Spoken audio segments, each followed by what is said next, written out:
Mr. Grinch. Now, I know what y'all are thinking. This one is going to be an absolute dumpster fire. And you guys are absolutely right, but it is such a glorious fire to keep you warm this holiday season. The Mean One is a new bag of shit to add to the children media turned horror movie shit pile that seemingly blew up after the Whinnie the Pooh Blood and Honey movie. Stay tuned for that review. But believe it or not, I actually really kind of enjoy this new subgenre of horror we now have. Like, are the movies any good? Fuck no. Are they entertaining? Fuck yes. But mostly, they're just dumb, mindless fun, and I absolutely love that for them. Like, these are the type of movies that you can simultaneously recommend to your worst enemies to waste their time, or to your best friends for shits and giggles to have them call you up at 1 a.m. asking, what the fuck were you smoking when you recommended this garbage? It's the true duality of man. So yeah, there is a lot to unpack with this movie, but I'm gonna try to keep it brief. Sub 10 minutes, because it's the holiday season, and I know y'all probably got family to go spend time with, and probably even more family you don't want to spend time with. But I respect that. Not even 5 seconds into this movie, and we have this 2006 Windows Movie Maker looking ass production card for a studio called Desk Pop Entertainment. So of course, the curiosity got the better of me, so I had to look them up to see what other gems they've been cooking. The Yorkie Werewolf. Yes. I'm pretty sure I have this font. I'm very certain I got this font off of like Font Squirrel or DA font. I don't know. Trapped. Oh, M. Night Shyamalan? Okay. Y'all don't have your most prominent hit, The Mean One, on here? Precognito. We have Inception at Home. Might be covering some of these in the future, because they look like content gold. Now, The Mean One is interesting because unlike Winnie the Pooh or Bambi, at least to my knowledge, the Grinch is still a copyrightable character.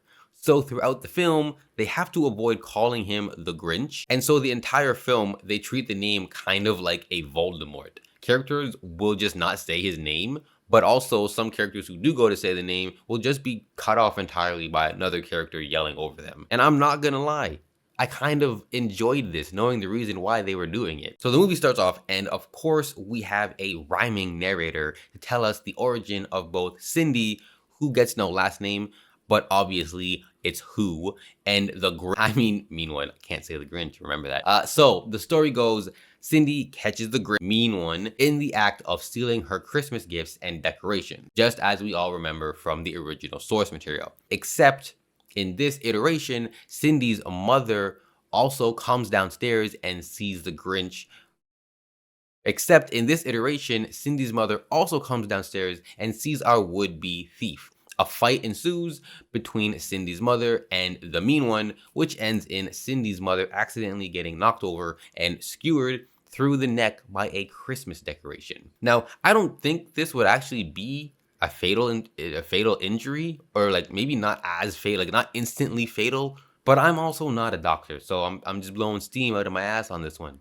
If there's any doctors in the house, please by all means weigh in. Anyways, this prompts Cindy to yell monster, which sets the Mean One on his villain arc. 20 years later, we have a all grown up Cindy going back to her childhood house with her father for some mental closure, as well as to get the house ready to sell it. And it's here that we learn that the town no longer celebrates Christmas or even allows Christmas decorations to be put up when Cindy and her father are pulled over by a deputy, telling them that they have to take the little reindeer antlers off of their car. And so, you know, because they were explicitly told not to, they're going to set up a whole heap of Christmas decorations, which almost instantly prompts the Green Goblin here to show up and whoop the ever-living shit out of Cindy's dad. All while Cindy is locked outside because she went to go take out a trash bag to the garbage that was outside.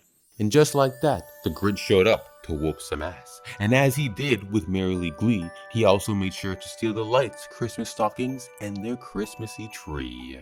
All right, so I wanted to take a second here to bring up something that became glaringly obvious as I watched this movie. So the movie is, of course, set in December, you know, Christmas and all that. But just by looking at the trees in the background of every scene, you can very clearly tell this was not shot in December or any winter month or even a fall month for that matter, which I think kind of adds to the funniness of this movie.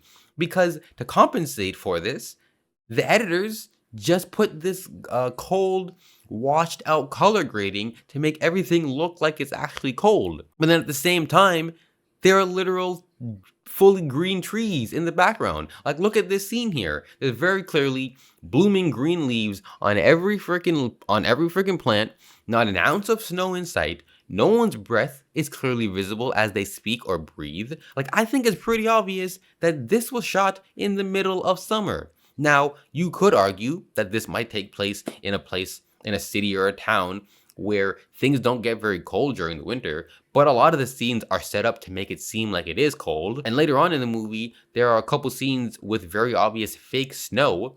So it's all just funny how hard the movie tries to make everything look cold when it's so obvious that this was shot in the middle of July. Now, this next scene is probably one of my favorites of the entire movie. We see a bus of young 20-something-year-olds on a Christmas-themed pub crawl pull up to their next bar. All the men are dressed as Santas, all the women are dressed in cute little Christmas outfits, and this one guy in particular is dressed as a giant inflatable Christmas tree. So you'll know what fucking time it is. Time for Swamp Thing to pull up on them with the quickness and proceed to slaughter the whole fucking gang of people in this bar. He bashes one guy's skull in with a giant candy cane, impales this guy's head on that thing the waitresses use to put their orders on. He deflates Mr. Christmas Tree, turns this girl's head into cranberry sauce, bear claws the fuck out of like 3 people, hangs somebody with Christmas lights, puts this lady in the meat grinder. It's all actually pretty violent, and I don't really know how much I can show on YouTube, so censors where they need to be. But this scene is just fucking great. It's just utter mayhem and chaos for the fun of it, and honestly, with better production, it could have been an easy A++ scene. It's already an A+ scene to me, but could have taken that up to +++, you know? Now, at this point, we get to meet the town drunk. And do y'all want to know what his name is? Matthias Seuss. Zeus? Like the god? Well, everybody calls me Doc. Matthias! Mr. Dr. Zeus! This is the shit I'm talking about, y'all. The movie is a flaming train wreck, but it's also just so much fun. And to top it all off, do you want to know where Doc Seuss takes Cindy to talk? To a bar called Horton's. So Doc Seuss essentially took Cindy, who has no last name, to a bar called Horton's to do what? Hear her out. I just love Easter eggs, okay? I love them. They're the way to my heart, and when you put good ones in places, I just eat that shit up. Give me all the Easter eggs. I love them with the fucking Easter bunny. So Doc Zeus basically tells Cindy what we as the viewers already know. The Grinch, mean one, does not like Christmas, and that he's the reason no one celebrates Christmas in Newville. He also tells Cindy that he's been hunting it ever since he killed his wife a few years ago, but this man must have a massive skill issue because apparently all you have to do is walk around with mistletoe in your pocket and this thing is going to show up like Slimer with the smoke. How has it taken him so long to trap and or kill the Grinch? Order from Mike Finch! After her chat with Doc Zeus, Cindy picks up a gun at her local gas station and we get a nice little training montage. Cindy, who has no last name, was fed up with that old mean one terrorizing her town, so she set up some traps with Christmassy cheer, learned to fight, and got a gun to go parumpa-pum-pum all up in his rear. It was clear as day what Cindy had to do. In order to make Christmas anew, she had to kill that old mean Grinch. Finch! Last call from Mike Finch! Now, after our training montage, which actually, can I just say here for a second, Cindy's looking kind of good. She's looking a little bit like a muscle mommy, and I'm something of a muscle mother connoisseur, if I do say so myself. Cindy who? More like Cindy who dat, cause yeah. Now initially I wasn't going to cover this kill because it's super insignificant, but the mean one does something here that I really enjoyed, so I figured I'm gonna put it into this video. This diner owner accidentally gets a box of Christmas decorations instead of peppers because apparently his food supplier also must sell bell peppers as well as jingle bells and somehow confused the two on his order. Okay. Anyways, he jingles those old bells of his, summoning Jiminy Cricket here, and the way they have the mean one sneak into the diner is just really fun to me. It's a clear Easter egg to Jim Carrey's Grinch sneaking around on his tippy toes and fingers, and at this point, y'all should know how I feel about Easter eggs. I fucking love them, so give them to me. The kill itself is also pretty good. The man gets meat cleavered in the forehead and then is chopped up into pieces, with jump cuts going to each body part as they're getting chopped off. If I had to give a golden chainsaw to a kill in this movie, it would probably be to this one. The setup was really fun. The gruesomeness of it all was nice, and I just like the editing on it. I also like the whole on his tippy toes into the diner. It's all just, it was good. It was mwah. Chef's kiss. Chef's kiss. Send my regards to the cook in the back there. Let them know I loved it. All right, now back to Cindy. She's basically set up her house with enough Christmas decorations and traps to make even Kevin McAllister jealous, and is basically just lying in wait for the mean one to show up so she can unload a Christmas clip right into his asshole. And so with help from Doc Seuss, Cindy is able to set up an ambush for the mean one, and not only do we get a Peter Griffin giant chicken style fight scene, we also get another little narrated rhyme here that I think may honestly be better than the two that I've come up with for this video, but I mean, I don't know. Y'all be the judge. With a gleam in his eye and a trigger finger that itched, the hunter proclaimed, Merry Christmas, you green bitch! Let me know down below. Did you like my rhymes? Or did you like the rhymes that this paid narrator was paid to do? Personally, I think mine were better, but I guess I'm biased. I don't know. Now, can I just say that this fight scene is so fucking fun? I don't know how many times I've said that word in this review, but this whole movie, just fucking fun. Great time. You can just tell everyone on set had a good time. Like, look at her fucking, look at her fucking shotgun. It's a goddamn candy cane. How can you not be having a blast with this movie? Cindy and Drax end up duking it out hand to hand after he disarmed her, but that is fine because she's wielding a bat wrapped in Christmas lights.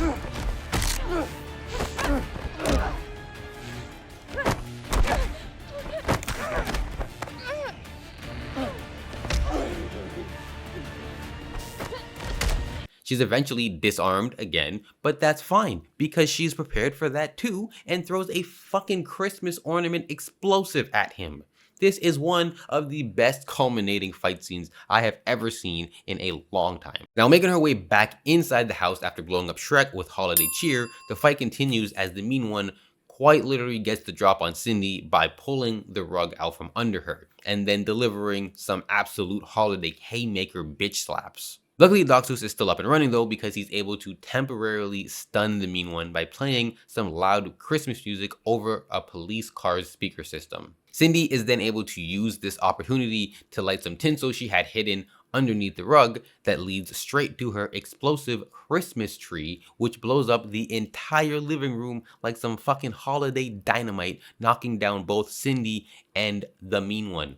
Luckily though, Cindy is able to get up first, pin down the mean one, and is about to deliver the final killing blow with a hidden knife she had stashed under the now exploded tree. And this is when she notices that the mean one still has this little necklace that she gave him as a kid, which prompts a flashback to show us that the mean one never actually meant to kill Cindy's mother. She just accidentally fell over when they were struggling and landed on that unnecessarily sharp Christmas decoration. Then, when Cindy screams at him, "Monster," it basically turned him into a Christmas-hating homicidal maniac. Pretty similarly to the original story, the Grinch only becomes a Grinch because people were mean to him on Christmas, which is just sad and a little bit reasonable if you ask me, okay? Realizing through the power of flashbacks that her mother's death was an accident and that she's the one who caused the mean one to become the way he is, Cindy stops her attack on him to tell him that she forgives him and gives him a sweet little kiss on the cheek. At which point, he poetically dies.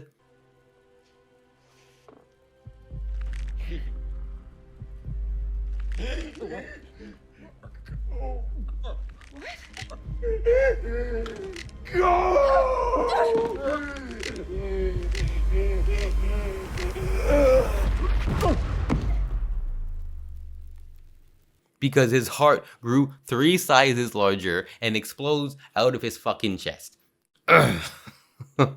I love it. It takes the original story and subverts it and just makes it complete ridiculousness. It's great. This movie is a fucking fun time. It's just awesome. And yeah, that's pretty much it, folks. They cap off the movie with shots of people on social media going crazy over photos that Cindy was able to take of the mean one and then leak online. And I'm pretty sure most of these shots are just stock footage they bought and then tracked some fake phone screens onto. I'm also 99% sure all of these shots are just straight up stock footage with little to no editing on them. You can just clearly tell from the difference in production value and color grading these shots have. But honestly, it's not really that big of a deal. This movie has been ridiculous the whole way through, and it's a super indie film, and you can just tell everyone on set, I don't know if they had a good time. I can't really tell you that for a fact, but you can tell that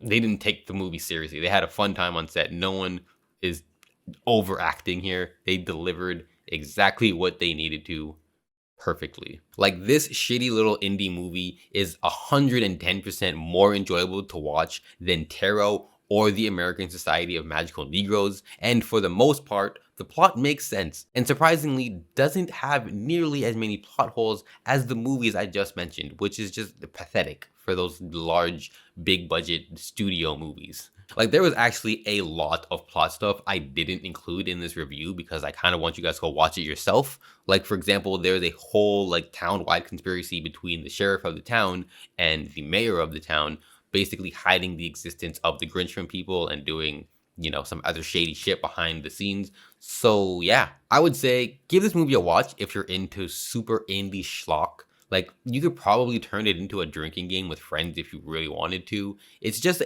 a really fun movie that doesn't take itself too serious. And if you're into those, this is a recommendation. I highly recommend this shitfest of a movie. It's like the good kind of shitfest stuff. It's the shitfest you want.